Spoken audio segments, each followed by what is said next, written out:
No sé si habéis visto los dos vídeos, si habéis visto solo uno, si habéis visto ninguno. Los dos. Los dos, vale. A donde hay que centrarse, o sea, donde hay que centrarse más y la parte que un poco os puede caer en el sentido de que os pida desarrollar más es la segunda parte, ¿vale? El segundo vídeo, el que sería los métodos de multiplicación, ¿vale? Tenéis la suerte de que este año solo caen los métodos de multiplicación de los bacteriófagos, que son los dos que hemos visto, ¿vale? No caen los métodos de multiplicación, por ejemplo, del virus del SIDA o de otros virus de eucariotas, ¿vale? Que sí caían antes y si veis, por ejemplo, el examen del año pasado, preguntaba sobre el mecanismo de multiplicación del virus del SIDA, ¿vale? Entonces, en ese caso, vosotros no tenéis que aprenderlo este año. Aún así, si a alguno de vosotros interesa y hoy sobrará tiempo, a mí no me importa que lo veamos un poquito porque es muy parecido al mecanismo de acción del coronavirus también y a lo mejor os puede resultar incluso interesante, ¿vale? En cuanto a la primera parte, lo que tenéis que hacer más hincapié es en saber lo que define una forma celular, que es el hecho de que no es un organismo vivo, ¿de acuerdo? Y que tiene ese carácter infeccioso, ¿vale? En el cual nosotros vamos a centrar en estudiar los virus principalmente y los otros 4 los definiremos y sabremos para qué se utilizan o cómo funcionan, pero no entraremos en el estudio en sí, ¿vale? De los virus en el que nos vamos a centrar esta semana y el resto definirlo y sí saber algún ejemplo de algunos que hemos visto más, como por ejemplo los plásmidos, que sí hemos visto su uso, por ejemplo, en biotecnología o el papel que juegan en la conjugación, ¿vale? Estas formas celulares, ¿sí, Jorge? No, nada, nada. Vale. Estas formas celulares, lo que tenemos que tener muy claro es que hasta hace muy poquito, hasta finales del siglo XX, se consideraban seres vivos porque funcionaban como tal. ¿Qué pasa? Que cuando ya se descubren, ya se ven, consiguen estudiarse al microscopio, se ve que seres vivos no son, sino que es simplemente una serie de moléculas que cuando entran a un organismo al cual la hospeda, ¿vale? Al cual parasitan ellas, funcionan como con un mecanismo de infección, ¿de acuerdo? Como si fuera un patógeno infeccioso. Por eso se les consideraba seres vivos que ahora ya no. Y es muy importante que vosotros ya sea en el examen o en la vida real, no lo consideréis seres vivos, ¿vale? Que eso ya está superado, ¿vale? Y que consigamos pues que la sociedad vea que no son seres vivos los virus y por tanto no se les puede matar, ¿vale? Ni se les puede eliminar como tal porque no están vivos. Entonces el gran fallo muchas veces de las crisis que tenemos relacionadas con virus es el considerar los seres vivos cuando no lo son, ¿vale? ¿Por qué son importantes estas formas celulares aunque no sean seres vivos y por qué las estudiamos dentro de biología? Porque la gran parte de las pandemias que han asolado a la especie humana a lo largo de la historia, que nosotros tengamos constancia, que seguramente antes de que haya registro histórico también había grandes pandemias asociadas a estas formas celulares, han sido causadas por ellos, ¿vale? Por estos virus principalmente, o también, por ejemplo, por transposones o viroides, que son también moléculas que nos permiten cambiar el material genético. Entonces, lo que vamos a ver es cómo funcionan de una manera muy somera, porque son formas muy complejas que cambian completamente la visión que nosotros tenemos de la biología molecular y el metabolismo, entonces lo vamos a estudiar de manera superficial en este curso y si alguno de vosotros pues se dedica alguna vez a la bioquímica o a la biotecnología, pues lo estudiará más en profundidad, ¿de acuerdo? O a la medicina más en profundidad, ya que son pues el principal enemigo clínico que tenemos actualmente, ¿vale? También los podemos utilizar a nuestro antojo, ¿vale? Y se diseñan virus con objetivo, con esperanzas de mejorar la situación clínica y también de mejorar nuestra situación económica, ¿vale? Son un potente mecanismo biotecnológico que últimamente pues, se viene utilizando, ¿vale? Vamos a ir uno por uno. Esta semana nos centraremos en los virus, la semana que viene terminaremos viendo plásmidos, transposones, viroides y priones, ¿vale?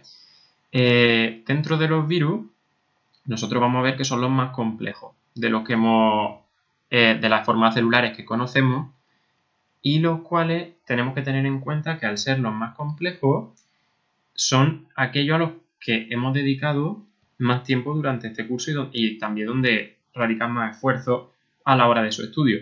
Lo que sí no quiere decir que sean mucho peores o más importantes que el resto de formas celulares. No, simplemente son más complejos y por eso le dedicamos más parte de estudio, ¿vale? Tenemos que ver que son parásito obligado, es decir, necesitan ese hospedador, ¿vale? Y que carecen de metabolismo propio, que ellos por sí solos no pueden llevar a cabo las funciones vitales porque no están vivos, necesitan el metabolismo de otro ser vivo, ¿vale? Vamos a ver que son muy diversos, tienen tamaño y formas muy variables y aquí vamos a estudiar unos pocos en relación pues a la forma de su cubierta proteica, en relación a los distintos tipos de material genético que tienen, pero aún así hay muchísimos más tipos de virus, ¿vale? Aquí tenéis algunos ejemplos, como por ejemplo el virus causante de la enfermedad del coronavirus que estamos viendo ahora, ¿vale?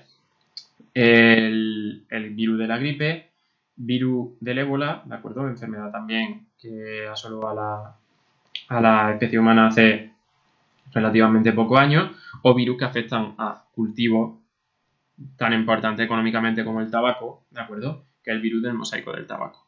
Tenemos virus prácticamente para cualquier tipo de organismo que conozcamos, puede actuar como hospedador de virus específicos para él, ¿vale? Esta gran diversidad viene debido a que son muy simples comparados con lo que son los organismos vivos. Entonces, yo puedo combinar su material de cualquier forma porque al no estar vivo no va a tener unas consecuencias directas en que sobreviva o no sobreviva. Simplemente pues, son combinaciones de moléculas que tienen capacidad de almacenar información genética y de autorreplicarse, ¿vale?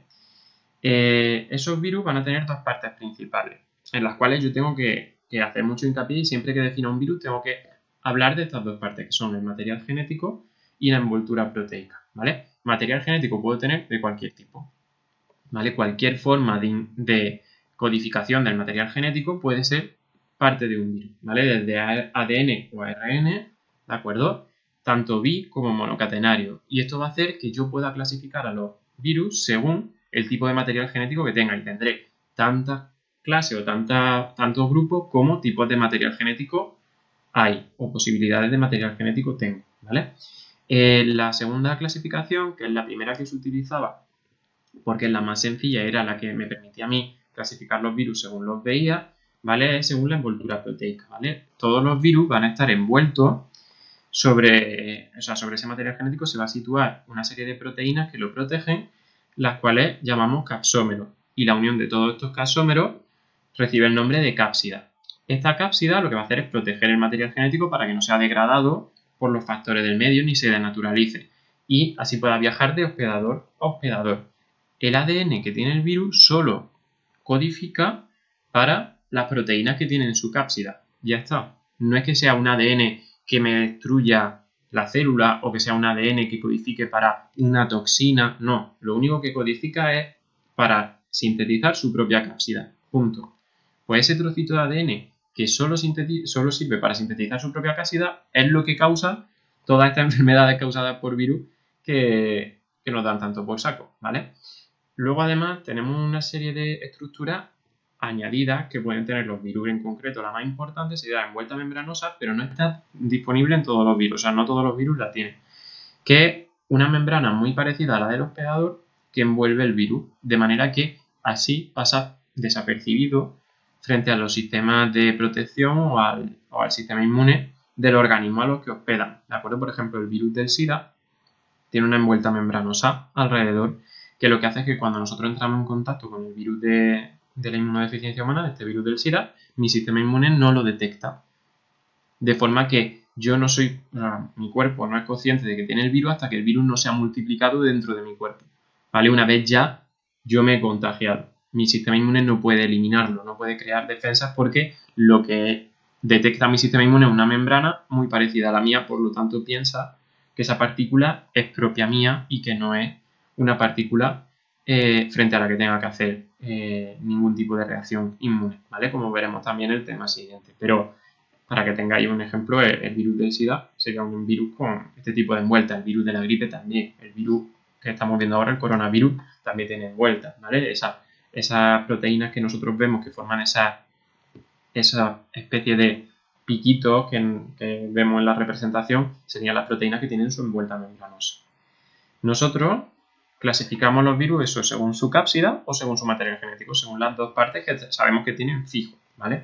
De más sencillo a más complejo, el primero que tendríamos sería el virus icosaédrico, ¿vale? Un virus icosaédrico es simplemente el material genético dentro y por fuera los casómeros unidos entre ellos formando un icosaedro, ¿vale? Un poliedro en este caso de 20 caras. Esta estructura es la más estable, ¿vale? Porque es casi esférica y es la que encontramos en la naturaleza. Hay otras muchas, ¿vale? Pero nosotros vamos a estudiar esta porque es de las más comunes. Y sería el virus más simple que tengo. Simplemente el virus y proteína alrededor, ¿vale? Formando esa cápsida. Ahora, si yo a esa proteína que tengo alrededor le añado otras prolongaciones también formadas por otras proteínas, ¿vale? Llamadas espículas, tendría un virus icosaédrico con espículas. Estas espículas lo que van a hacer es unirse a los receptores de la membrana del hospedador, de manera que van directo a la célula que necesitan hospedar, ¿vale? Y la célula, al unirse el virus al receptor, la introduce dentro sin darse cuenta, ¿vale? Pensando que es algo que necesita transportar hacia adentro.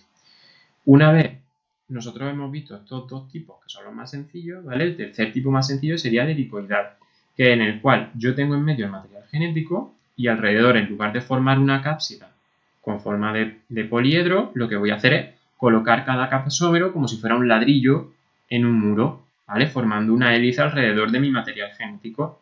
Ese virus helicoidal está el material genético en medio y protegido por muchas capas de esos casómeros, ¿vale? Estos virus son principalmente virus de eucariotas, ¿vale? También hay algún virus helicoidal en procariotas, pero el virus que hemos visto antes, el del mosaico del tabaco, ¿vale? Este de aquí, sería un virus de tipo helicoidal, de los que estamos viendo hoy, ¿vale? Este en concreto, eso es el esquema del virus del mosaico del tabaco. Si nosotros ya nos vamos de estas tres formas primeras que son más sencillas a formas más complejas, las cuales nosotros damos forma a las partes del virus o le añadimos esa envuelta membranosa, tendríamos los otros dos tipos que tenéis que conocer, que son los virus con envoltura, ¿vale? En los cuales tendríamos un virus de tipo icosaédrico, por ejemplo, que por fuera tiene esa membrana muy similar a la del hospedador. Y es que cuando el virus se ha multiplicado dentro de la célula hospedadora, al salir, puede salir de dos formas, o rompiendo la célula o mediante vesículas de secreción, ¿vale? Pues en este caso serían virus que han salido con vesículas y las vesículas son membranas propias de la célula, ¿vale? Entonces, lo que hace este virus es engañar de alguna forma al sistema inmune porque lo que el sistema inmune detecta es una membrana muy parecida a la que yo tengo, ¿vale? Y no detecta que el virus está adentro, ¿vale? El virus del SIDA, por ejemplo, es un ejemplo de estos virus y son muy peligrosos. Y por último, los virus propios de bacterias, que son los bacteriófagos. Todo esto puedo encontrarlo tanto en bacterias como, o sea, tanto en procariotas como en eucariotas, ¿sí? Pero los bacteriófagos solo puedo encontrarlos en procariotas, ¿vale? Tienen una estructura muy característica y es que nosotros vemos que tienen una cápsida primero aquí, ¿vale? Poliédrica, dentro de la cual nosotros vamos a tener nuestro material genético, luego tendrán un tubo, ¿vale? A través del cual inyectan el material genético dentro de la célula, ese tubo también es proteína, ¿vale? Todas las estructuras son proteínas.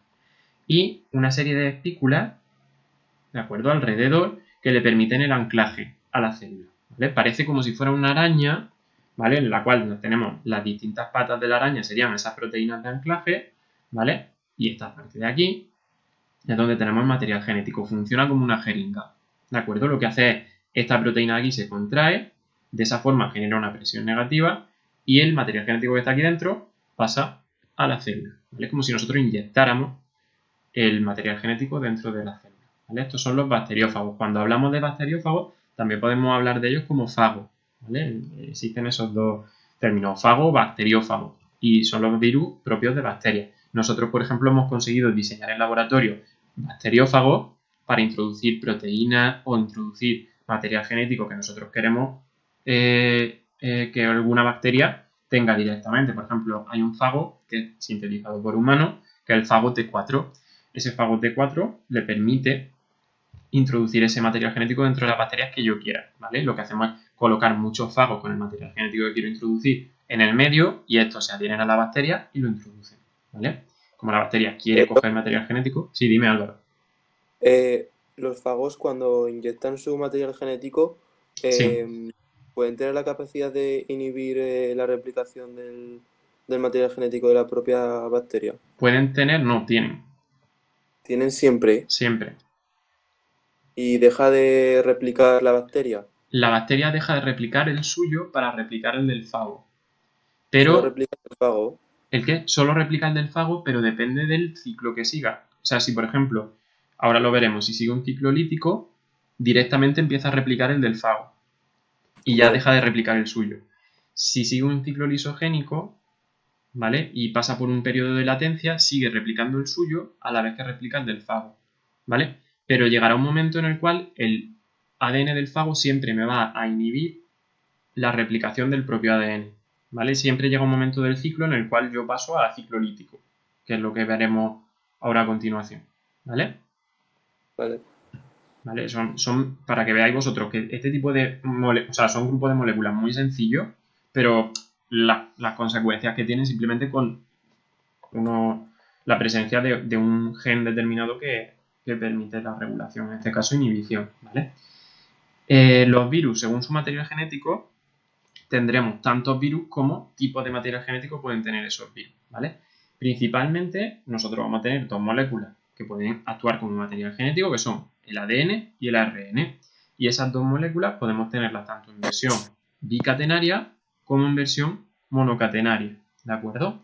Nosotros vamos a tener distintos tipos de virus según el tipo de molécula que porten.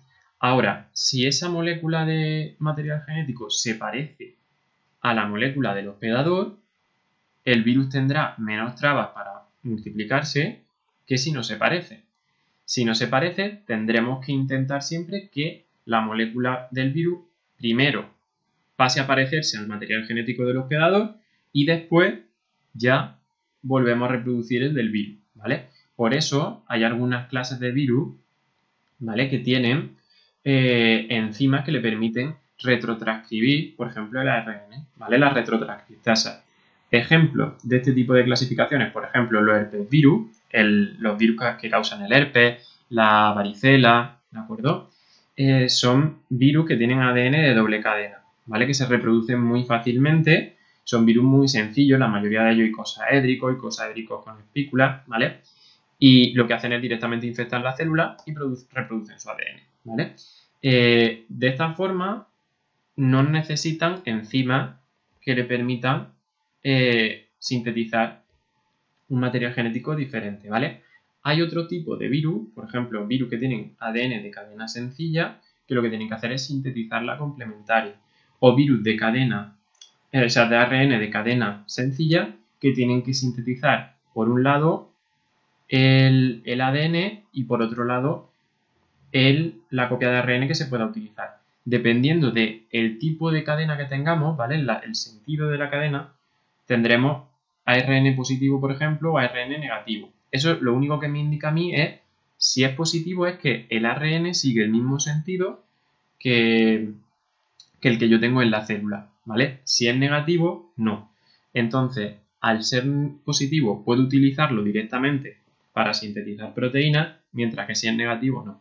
Aún así, vosotros no tenéis que entrar tanto en profundidad aquí, simplemente conocer que hay distintos tipos de material genético, centrándonos en que hay tanto ARN como ADN mono y bicatenario, y que eso me da una amplitud de clasificación de los virus, de acuerdo, una gran variedad que me genera pues también muchos problemas a la hora de yo conseguir estudiarlo. Lo primero que siempre se estudia en un virus es qué material genético tiene, porque sabiendo qué material genético tiene podemos intentar prever cómo va a actuar cuando entre dentro de la célula, ¿vale? Hay, por ejemplo, virus que tienen mecanismos de replicación tan complejos como el virus, por ejemplo, el de la hepatitis, ¿vale? El hepatnavirus, que tienen su propia clasificación porque funcionan con sus propios mecanismos totalmente diferentes a los que conocíamos, ¿vale? Cada vez que surge un virus nuevo, prácticamente surge una clasificación nueva según cómo su material genético actúa, ¿vale? Entonces, por eso es tan difícil luchar contra él, ¿sí?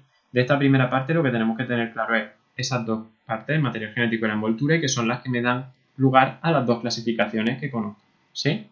De aquí, antes de pasar a la multiplicación, ¿hay alguna duda? ¿Todo claro? No. ¿No? Sí. Vale. En cuanto a la multiplicación, ¿de acuerdo? Nosotros vamos a tener dos vías de multiplicación vírica, y fijaos que digo multiplicación y no reproducción vírica, y es que lo que hace el virus es multiplicarse, porque no es un ser vivo, ¿vale? Lo que hace es generar muchas copias de sí mismo. Cuando nosotros estamos hablando de esa multiplicación de los virus, lo que estamos explicando es cómo el virus consigue entrar dentro de la célula, introducir su material genético, fenómeno al cual nosotros vamos a llamar penetración, ¿vale?, de ese material genético, y cómo ese material genético se va a reproducir, va a sintetizar las proteínas que necesito para formar nuevos virus y esos virus van a salir al exterior, ¿vale? Según cómo suceda ese proceso, tenemos dos tipos de ciclos, los ciclos que se llaman lítico y lisogénico. Lítico es aquel en el que el virus entra y directamente lo que hace es empezar a replicarse y empezar a sintetizar sus proteínas de manera que produce la ruptura de la célula, el hospedador muere y libera nuevos virus. Sin embargo, hay otro tipo de ciclo, que es el ciclo lisogénico, en el cual la lisis de la célula, es decir, la ruptura de la célula, no sucede instantáneamente, sino que hay un periodo de latencia en el cual el virus no se multiplica ni genera su componente, ¿vale? De forma que lo que va a hacer es pasar de generación en generación de células y luego salir de golpe, ¿vale? Ir al ciclo lítico de golpe. Vamos a ver cada uno de ellos lentamente, aunque lo tenéis también en el vídeo, y si hay duda de algún proceso, lo vemos, ¿vale? En el caso del ciclo lítico, nosotros vamos a ver que produce esa lisis inmediata de la célula, ¿vale? La rompe directamente. Vamos a ver cómo funciona en fago, porque es la forma más sencilla de verlo. La mayoría de los virus funcionarían de la misma forma, lo único que, dependiendo también de su estructura, puede cambiar un poquito. Nosotros, la que vamos a estudiar este curso, son los fagos. Si alguno de vosotros se dedica al final a algo relacionado con la virología, pues veréis cómo se reproducen otro tipo de virus, ¿vale? El fago va a llegar y se va a situar sobre la célula, ¿vale?, mediante una fijación, gracias a esas proteínas que teníamos, ¿vale? Estas patitas que parecía que tenía el fago, son proteínas que le permiten la fijación, ¿de acuerdo? Se fija a las capas más externas de la célula y lo que hace es debilitarlas mediante enzimas, crea un pequeño agujero. En ese agujero lo que va a hacer es inyectar el material genético, ¿vale?, para que forme parte de el pool genético que tengo dentro de la célula. Como estamos hablando de fagos y estamos hablando de bacterias, el material genético directamente en el citoplasma ya estaría con el resto del material genético que tenemos, ¿vale? Si fuera un virus que actúa sobre eucariotas, ese material genético luego tendría que atravesar la membrana nuclear, ¿vale? En este caso, no lo necesito, ya directamente me formaría parte de ese material genético. Ahora, lo que va a hacer en el ciclo lítico es que una vez yo ya tengo el material genético dentro de la célula, inhibe la replicación y la transcripción del propio cromosoma de la célula, de forma que empiezo a replicar y transcribir el del fago, ¿sí?, generando nuevas copias del material genético del fago y también nuevas copias de las proteínas que vienen codificadas dentro de ese material genético, de forma que yo voy a tener muchas partes del fago, los cuales se van a ensamblar para formarme nuevos fagos, ¿sí? Y así, de un fago yo he obtenido muchas copias de ese fago, ¿vale? Se ha multiplicado. Una vez se ensamblan todas las piezas, es decir, la parte proteica con el material genético, producen la ruptura de la célula debido a presión. O sea, pensad que la célula va a empezar a tener muchísimas proteínas dentro, muchísimo ADN dentro, muchísimo material genético, que lo que va a hacer al final es reventar la célula. Produce esa lisis de forma que los fagos son liberados al medio de nuevo y entonces quedan libres para infectar otras células. Estos fagos no son seres vivos, sino que estas proteínas que tienen aquí que le permiten unirse, como son específicas, van directamente a la pared y membrana celulares y al unirse ya inyectan el material genético, pero no van buscando, ni se mueven, ni se desplazan hacia la célula, sino que ellos están en el medio y la célula con esos receptores, sin querer, los coge, ¿sí? Este sería el ciclo lítico, en el cual entra el ADN, se replica y se transcribe, me genera nuevas copias de los virus y los virus revientan la célula, ¿de acuerdo? La rompen, la lisan y vuelven al medio, infectan otras células y esto se produce continuamente, ¿vale? Este es el ciclo normal y el que tiene la gran mayoría de los virus. Ahora, hay virus los cuales pasan por un periodo de latencia, que es lo que vamos a ver como ciclo lisogénico.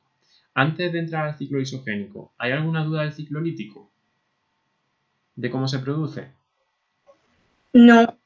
Vale. De aquí tenemos que tener claro las tres fases que yo he marcado, ¿vale? Fijación, multiplicación y lisis y liberación, ¿vale? Esas tres fases siempre tenemos que enumerarlas como tal. Y hacer hincapié en que el ciclo más común y el que se va a producir normalmente y que lo que me va a generar son muchas copias de los virus, ¿vale? Que me van a infectar a las células que tengo alrededor. Ahora, imaginaos que ese virus introduce su material genético y el material genético no se replica de momento, sino que lo que hace es unirse al cromosoma, ¿vale? Entonces estaríamos frente a un ciclo lisogénico. La fase de fijación sería la misma, llega el virus, el fago introduce su material genético y ahora una vez este está dentro del citoplasma se une al cromosoma. De manera que cuando la célula se va replicando, replica también, o sea, replica su material genético y replica ese cromosoma junto con el ADN del virus. De manera que las dos células hijas tienen el cromosoma con el ADN del virus incluido. Si estas dos células se reproducen, generan 4 células, las cuales tienen su cromosoma y el ADN del virus. ¿Sí? De manera que estoy generando muchas copias del ADN del virus en muchos hospedadores diferentes sin necesidad de matarlo, como he hecho antes. ¿De acuerdo? Aquí está latente. Ahora llegará un momento en el cual, debido a las condiciones que tenga epigenética del ambiente, aquí en la célula se inactive su cromosoma para pasar a activar el ADN del virus, de manera que de aquí pasaremos al ciclo lítico.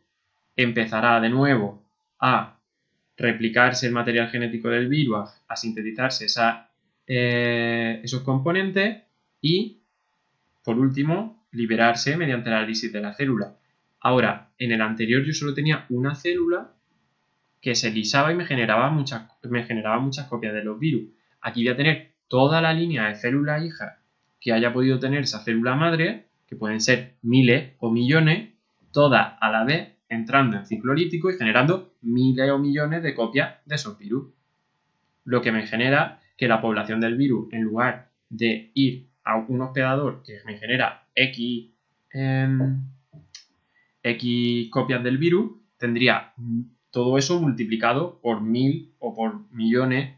O sea, normalmente es del orden de 10 elevado a 9, desde 10 elevado a 9 a 10 elevado a 14 células que a la vez entrarían en ciclo lítico, ¿vale? Entonces, sería una forma que tiene el virus de no matar al hospedador, ¿vale? Así permanece de forma latente y luego de golpe lisa todas esas células, ¿vale? Generando muchísimas copias de los virus.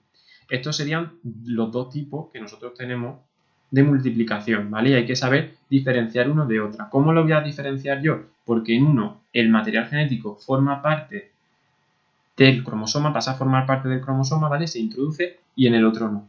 Entonces, al introducirse en el cromosoma, pasa ese periodo que conocemos como periodo de latencia, ¿vale? Ese periodo en el cual no mata al hospedador y permite reproducir ese material genético sin necesidad de matar al hospedador, infectar otro, ¿vale? Simplemente por el propio mecanismo de la célula. Estos virus, como comprenderéis, los virus, no solo los fagos, sino el resto de virus que también tienen ciclos lisogénicos, ¿vale? Que tienen esos periodos de latencia, son los más peligrosos. ¿Por qué? Porque muchas veces yo no detecto al virus hasta que no es liberado. De nuevo, porque para esto yo tendría que ir célula por célula, cromosoma por cromosoma, detectando que ha sido infectado. ¿Vale? Pero es mucho más complicado. Dime. en el ciclo lítico, Sí.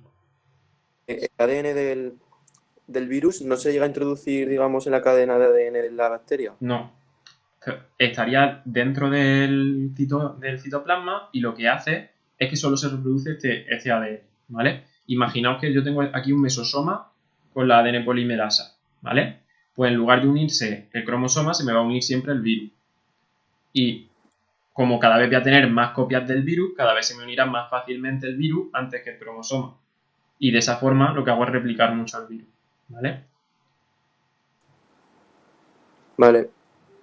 Por ejemplo, cuando yo utilizo fago para introducir material genético, intento siempre inducir ciclos de tipo lisogénico, ¿vale? Cuando yo lo utilizo porque quiero, por ejemplo, que me sintetice la célula una proteína. No me interesa que vayan a ciclo lítico, porque si no me matan la célula, ¿vale? Pues busco fagos que sé que tienen, o diseño fagos de manera que sepa que van a tener un ciclo de tipo lisogénico, ¿vale? ¿Cómo se hacen? Pues no sé si os acordáis, cuando vimos el tema de biotecnología, los extremos cohesivos, que las enzimas de restricción, que eran esas enzimas que cortaban el ADN, siempre generaban extremos cohesivos el mismo, y entonces dos extremos de ADN que tenían el mismo extremo cohesivo podían unirse. Pues lo hago de esa forma, como lo que hago es meter el trozo de ADN que sé que va a entrar dentro de la célula y se va a unir al cromosoma, ¿vale? Eso cuando yo quiero utilizarlo para mi propio beneficio, ¿vale? Por ejemplo, a Pero nivel biotecnológico.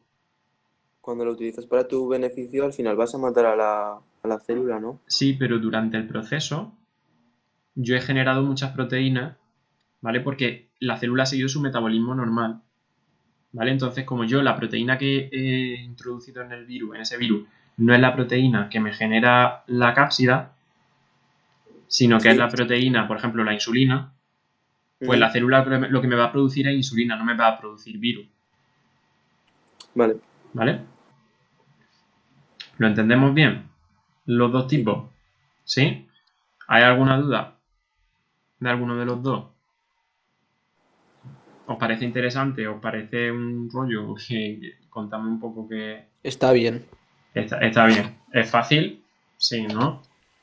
Había no es cosas, complicado. ¿El qué? que había cosas más aburridas. Hay cosas más Sí, aburridas. Vale.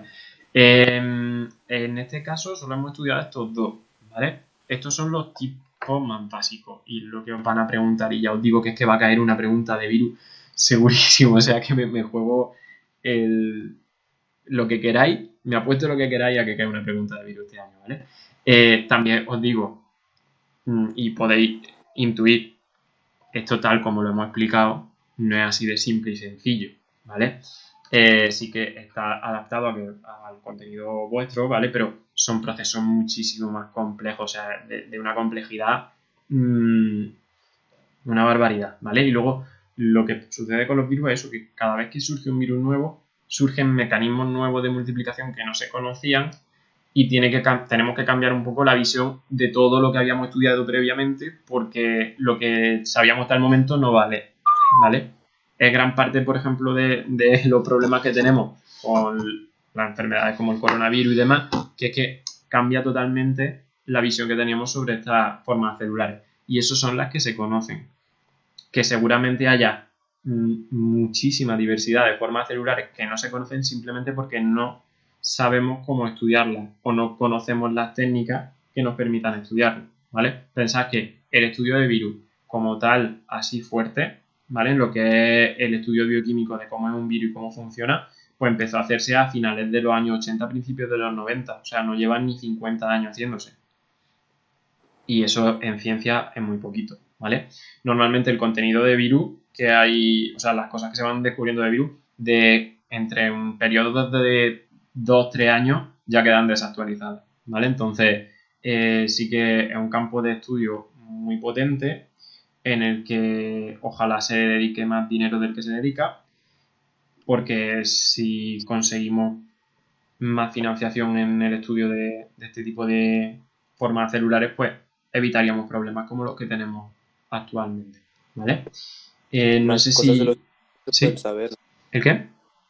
Más cosas de los virus, ¿qué más vas a saber si sus mecanismos ya los conoces y cómo están formados también? Claro, conoce los mecanismos de los virus que conoce, pero no de los que no conoce. Y hay muchísimos más virus que no se han estudiado en profundidad porque, por ejemplo, no se sabe si causan algún tipo de enfermedad. Normalmente, si tú tienes un dinero determinado para investigación, lo dedicas a aquellos que tienen un mayor impacto económico. Es decir, por ejemplo, ahora el coronavirus porque tiene un impacto económico muy claro. Y el virus que están estudiando ahora casi todos los laboratorios de virología son los virus relacionados pues, con esta enfermedad, ¿no? Pero hay muchísimos más virus que actualmente no causan ninguna enfermedad, pero quien no te dice a ti que por una mutación o lo que sea cambie totalmente o que tenga un mecanismo de multiplicación totalmente nuevo. Pues cuanto más sepamos, más podemos prever en el momento en el que surja un virus nuevo, patógeno que no conozca, tendré como una base de datos más amplia de cómo puede actuar, ¿vale? Que muchas veces solo nos centramos en estudiar, o lo que ha pasado en los últimos años, sobre todo, es que se ha centrado mucho la investigación en estudiar el virus del SIDA, ¿vale? Que no es negativo estudiar el virus del SIDA, ni mucho menos. Que cuanto más se estudie mejor, porque se conseguirá luchar contra la enfermedad de una manera más eficiente. Pero se ha dejado en detrimento otro tipo de virus, de forma que a lo mejor no teníamos conocimientos suficientes de determinados virus que han causado enfermedades. Del coronavirus ya sabíamos cosas porque no es la primera vez que nos enfrentamos a virus de la familia del coronavirus, sino que ya es la tercera en este siglo XXI.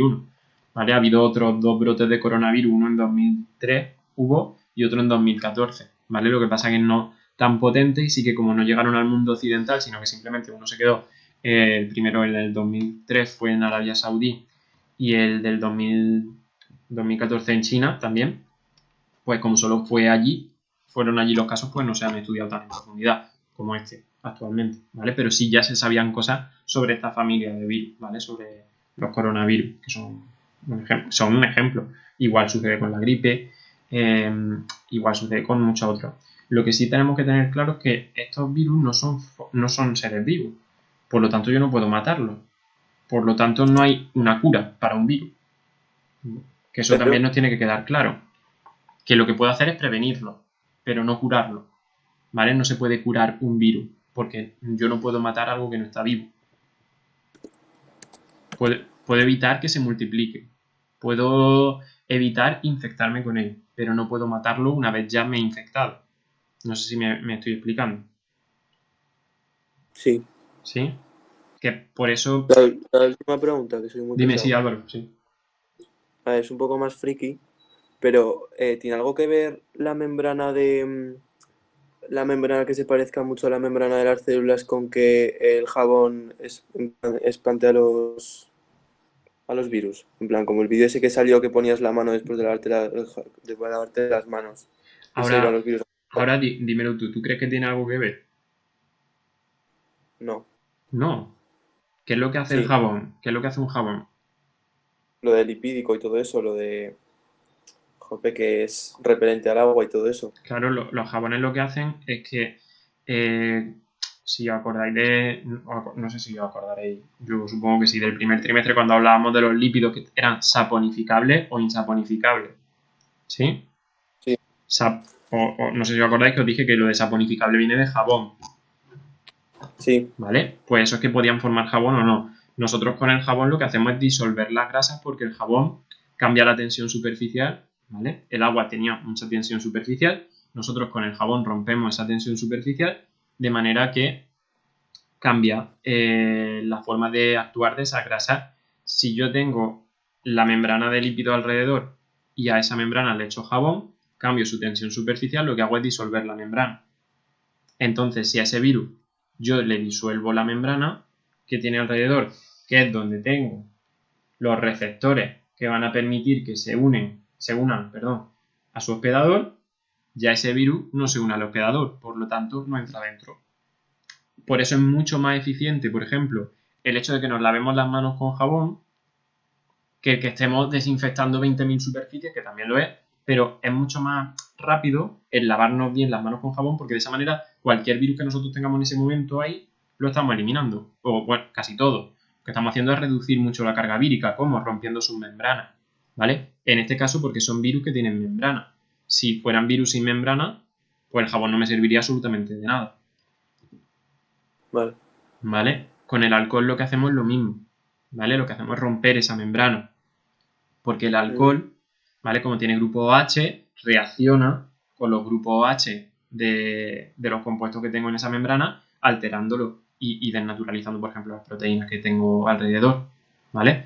El jabón lo que hace es eso, va a romper la membrana. Por eso es tan importante lo del lavado de manos, ¿vale? Porque me rompe esa capa de lípido, ¿vale? Nosotros, ahora pensaréis, pues es que entonces cuando me lavo con jabón estoy rompiendo las células que tengo en la piel. No, ¿vale?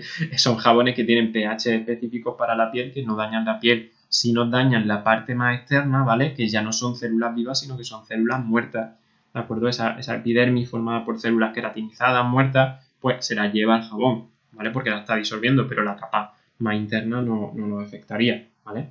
Pero sí que se basa en la membrana, en que la membrana es lipídica. Si la membrana fuera de otro tipo, el jabón no serviría de nada, ¿vale? O si tuviéramos directamente, por ejemplo, virus como esto, que directamente tenemos la cápsida proteica tampoco me sirve de nada el jabón, ¿vale? No sé si tenéis alguna duda más relacionada con virus y demás, que eso, por muy friki que sea, que ya sabéis que yo friki soy un rato también, o sea, que por eso no os preocupéis, ¿vale? ¿Alguna duda más de esto? ¿No? No. Vale. Os comento un poquito, que también se lo había comentado en otra clase, aunque luego llegará el documento con la planificación de la semana que viene, ¿vale? Ya a partir de la semana que viene iniciamos las clases de repaso, de manera que pasaremos a tener 2 clases a la semana, ¿vale? Una de resolución de dudas y otra grupal como la de hoy, relacionada con los temas nuevos, o sea, conseguiremos con la micro y con la inmunología, y luego haremos otra clase grupal de repaso, ¿vale? Entonces, la clase grupal de repaso funciona si nosotros vamos viendo poco a poco el temario.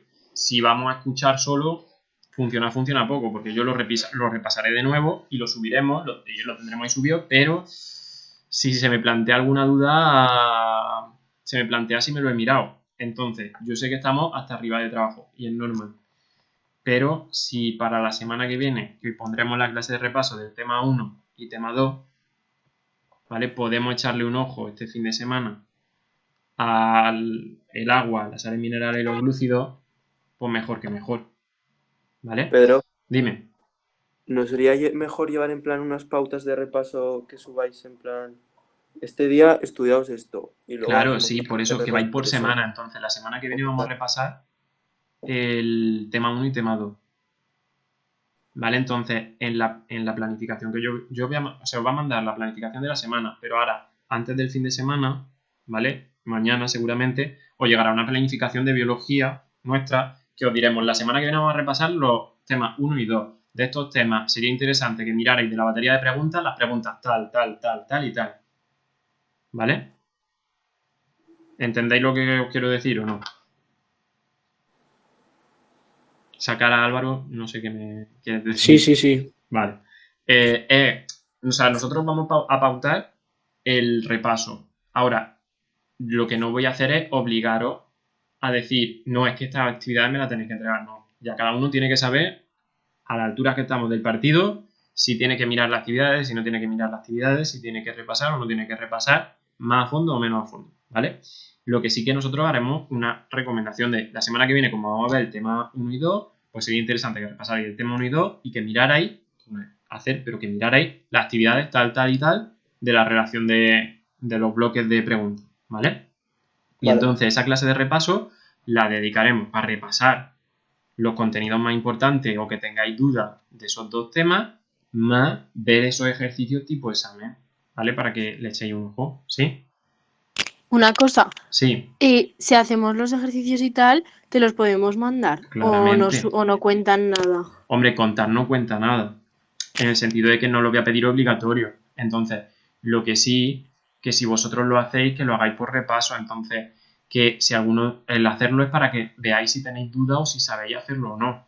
Obviamente, si imagínate tú, Laura, que te pone a hacer los ejercicios y hay uno que te atasca y, mientras lo está haciendo, antes de que llegue la clase de repaso, me quiere preguntar, pues obviamente me manda y me pregunta lo que necesite, ¿vale? Igual que si luego vemos que conforme vamos avanzando el repaso, ¿vale? Imaginaos que el tema 1 y 2 lo llevamos súper bien y en una semana nos da tiempo de sobra.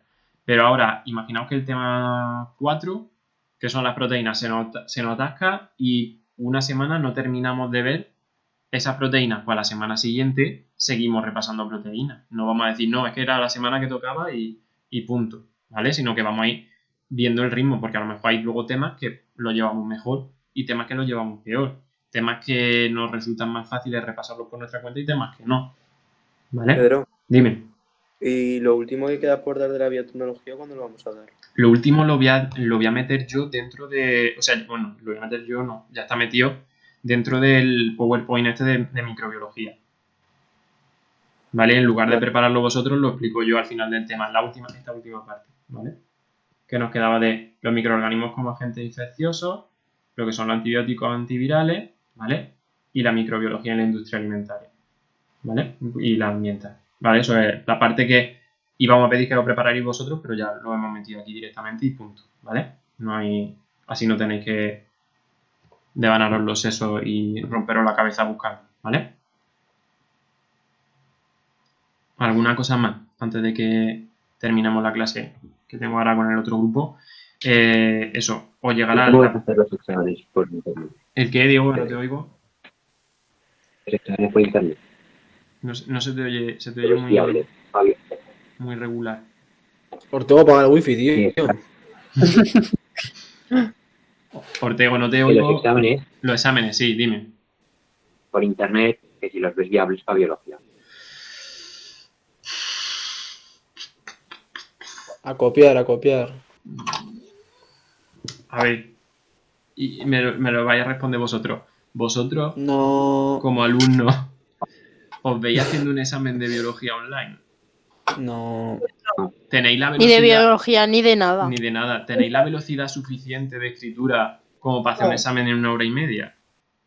No. Y todos aquellos de vosotros que utilizáis flechas en los exámenes, que os pido que lo hagáis de forma esquemática, ¿seríais capaces de hacerlo en 1 hora y media online? Bueno, yo dibujar otro día también. Dibujar. De mirar de flechas. Por eso digo que Yo me voy a química, adiós.